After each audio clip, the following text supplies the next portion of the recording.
Welcome to Vegan Ultra, specifically Vegan Chat with Adam and Sean.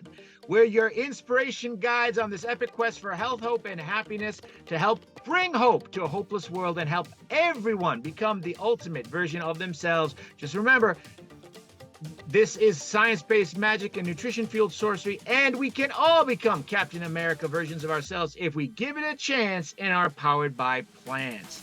Today, we're talking about how best to vegangelize the world, and we have some incredible information. But first, I want to share with you some things that will hopefully bring you joy to end this weekend. As I like to say, weekends are for dreaming. So first, let's start out with some bad news. Now, as a new vegan, of course, a lot of new vegans, they get inspired. They learn all these incredible facts. They want to share it with family and friends. And they think, naturally, once my family and friends learn this, they're all going to be into. Well, unfortunately, as you can see, that's not the way the world works. According to Gallup, the amount of vegans went from 3% in 2018 to about 1%, about 5% total plant-based.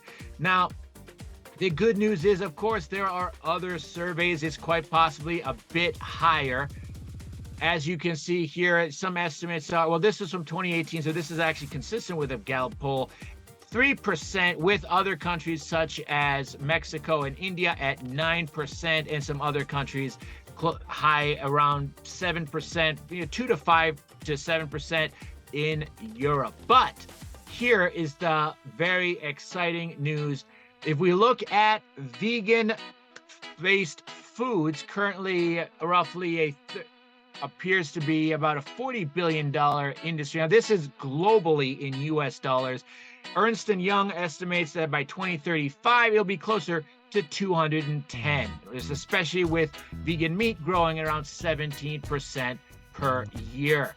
But here is what that actually means in terms of total, some other estimates from, this is from Euro Consulting and several other groups as well. UBS, the famous analyst firm, overall growing to around 11%. And specifically, you can see even conservatively 10 to 11% vegan meat by 2035, potentially as high as 16 to 22%. Now, I know what you're thinking. A lot of you, if you're vegan for the animals or the environment, oh my God, that's terrible. We really can't sustain that. But here's the good news to give you hope this weekend. So this is from Good Food Institute, specifically looking at when will vegan meat cost less than regular meat? By 2023, at the end of this year, and we can already see that in various kinds of things like tempeh, 2025 for things like mushroom, mycelium, and 2032 for lab-grown meat.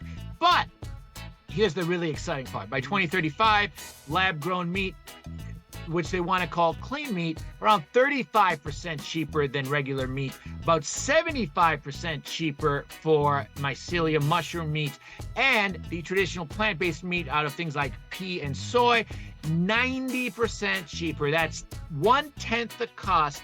Today, beef is about $5 a pound. So if that were to remain the same, it'd be about 50 cents a pound, or 12.5 cents per serving.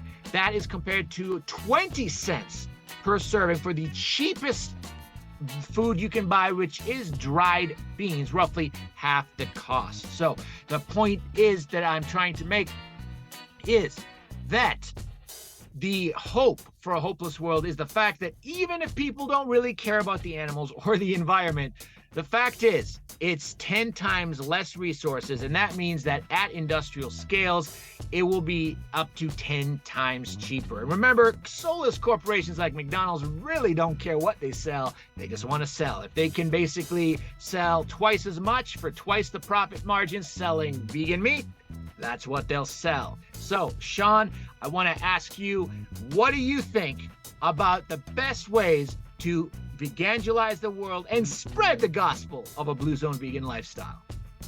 Your intro there inspired me to recall the catchphrase that my wife and I used when we were first going vegan. and that's that better is better. And that was a catchphrase that we had to use for ourselves to, not punish ourselves for not doing the perfect thing. And that's a catchphrase that we can keep in mind as we try to educate, our friends and family, the people that we care about, the people that, we share the gospel, and then we're like, don't you want to be healthier and save money and have more energy and be kinder and live your values? And it's easy to get frustrated by that, and that I think brings me to my point. The best way to evangelize is to follow your instincts and course correct to the point that you can stay inspired. As an individual, as a vegan, you want to keep spreading the message, and you're going to adjust how you do it over time. And you mentioned a trope that it's exactly what I was when I first went vegan. I was like, well, I'm going to make everybody vegan. And I had this cool plan where I was going to make a list, and the list would ultimately expand to include everybody. But I would just have to start the list with the people that I can get. And then as I worked my way through the list, and there would be, people further down that might be more challenging. And I couldn't be deterred by other vegans or non-vegans who said this isn't the approach. You're aggressive, it's abrasive. Nobody was going to be able to convince me of that. I had to figure that out for myself. So are you saying that you started out as an angry vegan? Yeah, I was really angry. I was angry at all the systems that that I was brought up in. I was angry at the healthcare system that doesn't seem to be caught up with the science. I turned that into my anger at individuals who I thought weren't listening to the message, and realistically, I just wasn't being reasonable enough. Not that I didn't have the experience. I lived 20 some years of my life without being even interested in veganism, and so I can certainly appreciate that.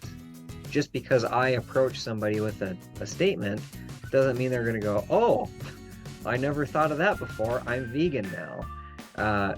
So it's like I knew that full well, but it was, I was like a dog with a bone. Like it just, I couldn't bring some of that rationality to the front of mind. So yeah, I was an angry and pushy vegan. I was very pushy, and I have since taken some of the close friends that put up with me, and I've apologized and said, look, I really value the friendships, and I want to keep the friendships going, and I want to be easier to be around, and I'm working on that. But I also want to acknowledge I was very, very pushy. And you know what? I can totally understand that. Like watching something like Cowspiracy or Seaspiracy, where you find out the extent where, for example, like the climate change, estimates range for, like, when you factor in everything direct and indirect, between 26 and 87% of carbon emissions are tied to animal agriculture. It's like the video, the documentary points out, it's like, why is the Sierra Club not pounding the table? This is the only thing that matters, people. You could literally solve everything else, but if you don't solve this, it's 51% of the problem as they estimate it.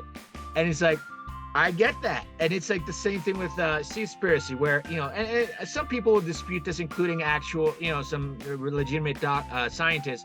There's like, oh, the oceans will be gone by 2048. And some say maybe a few decades more, but it's like, we are fishing overfishing to the point of extinction. And it's like the soil gone by 2080, according to the UN, FAO. It's horrifying. It's like that's 97% of the food comes from soil. So it's like, my God, the oceans will be gone, the soil will be gone, we're all gonna starve. And this is kind of the thing where it brings to mind, the movie 2012, where it's kind of like the one scientist discovers that, oh, the super neutrinos from the sun are now going to cook the earth, and 5 years from now, everyone's gonna die.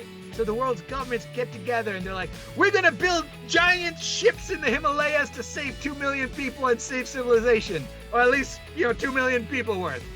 And it's just like, we have a ticking clock, whether it's 25 years or 50 years, there is a ticking clock. So it's like, how is it that we're not all jumping into action? And it's just like, I totally understand that. But it's kind of like on the Vegan Brothers, the YouTube channel, not many episodes, but just so fun. As they point out, like, one of them went vegan in 5 months. He was angry vegan, yelling at people. But then he became joyful vegan, and now his whole family went vegan. And it's like, look, my family might not go that way, but my father says he's transitioning to a Mediterranean diet, 90% whole food, plant-based. And it's like, you know what? That saves 180 animals a year. That's going to improve his health. That's going to make, just to give you an idea of the potential impact here. Eat Lancet Commission, they estimate not 73% carbon reduction for a vegan lifestyle, but 80%. So it's like, you know what? You get 90% of the way there, you're talking around 63 to 72% reduction. And that, the thing is like, even if you're still harming some animals, guess what? The 90% of animals you are saving, they appreciate it. And the same thing with the planet. The climate doesn't care that we're pure and as the driven snow. The climate just wants us to reduce those emissions. Right, and that approach is, I could think of that as a glide path. And that's what we want. We want to get people on a glide path. This brings me back to the trope. It's not really fun, but it's sort of a fun argument trope that, well, if everybody goes vegan overnight, what are you going to do to take care of all these animals? And it's a silly argument, and we all know that that's not going to happen. There's no strategy. Nobody has a strategy that says everybody's going to be vegan tomorrow. Vegans don't have that strategy. Non-vegans don't have that strategy. Nobody does. It doesn't make sense. It's not practical. So if we find ourselves on, a glide path, that's exactly what we want. Everybody pitching in for that glide path, contributes to these economic changes. So the more customers who are buying these plant-based meat substitutes, the more of a market they have, the more ubiquitous they become, the more normalized it becomes to, one of my favorite is the Impossible nuggets that you could get at KFC. And I don't know if they still have them at the moment. But I used to work at McDonald's, and one of the tropes that I used to hear was that, those McDonald's nuggets aren't chicken anyway. They're mostly soy. Like, you don't know what's in them. You just eat them because they're good. Well, good. That's true, and that's great news for people who want to make plant-based alternatives. That you don't go to KFC because you care about the integrity of the ingredients that made the food. You go there because it's available, it's convenient, you like the taste.